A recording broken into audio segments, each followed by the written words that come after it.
Rice பாருங்கள் எவ்வளோ அழகாக இருக்குன்னு பார்க்கும்போதே சாப்பிடணும் போல் தோணுங்க. டேஸ்ட்டும் அட்டகாசமாக இருக்கும். செய்கிறதும் ரொம்ப ஈஸி தாங்க. வாங்க எப்படி செய்யலான்னு பார்க்கலாம். ஒரு கடாயை சூடு பண்ணிக்கலாம். 4 ஸ்பூன் எண்ணெய் ஊற்றிக்கிறேங்க. 2 வெங்காயம் பொடியாக கட் பண்ணி வச்சுருக்கேன், அதையும் இதோட சேர்த்துக்கலாம். இஞ்சி பூண்டு பேஸ்ட் 1 ஸ்பூன் போட்டுக்கிறேங்க. இப்போ லைட்டாக வதக்கிக்கலாம். 1 கப்பு கேரட்டு, 1 கப்பு பீன்ஸு இதையும் போட்டு வதக்கிக்கலாம்.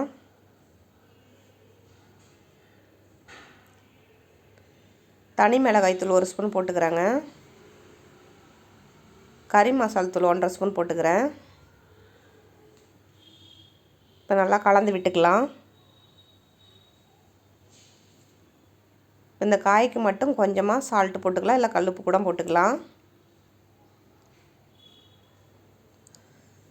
சாதம் வடிக்கும் போது உப்பு போட்டு தாங்க வடித்து வச்சுருக்கேன், அதனால் காய்க்கு மட்டும் உப்பு போட்டுக்கிறேன்.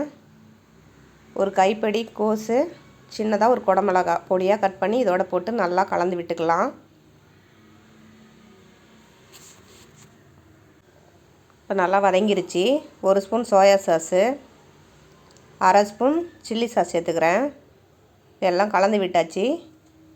சாதம் வடித்து நல்லா உதிரி உதிரியாக வச்சுருக்காங்க. இது வீட்டு அரிசி தான், பொன்னி அரிசி. பாஸ்மதி அரிசிலையும் செய்யலாம், ரொம்ப நல்லா தான் இருக்கும். இந்த அரிசியும் நல்லா குட்டி குட்டியாக தாங்க இருக்கும். வீட்டு அரிசியாக இருந்தாலும் டேஸ்ட்டும் சூப்பராக இருக்கும். மிளகுத்தூள் 1 ஸ்பூன் போட்டுக்கலாம். நல்லா கலந்து விட்டுக்கலாங்க. இப்போது நம்ம சேனலுக்கு சப்போர்ட் பண்ணுங்கள் மறக்காமல்.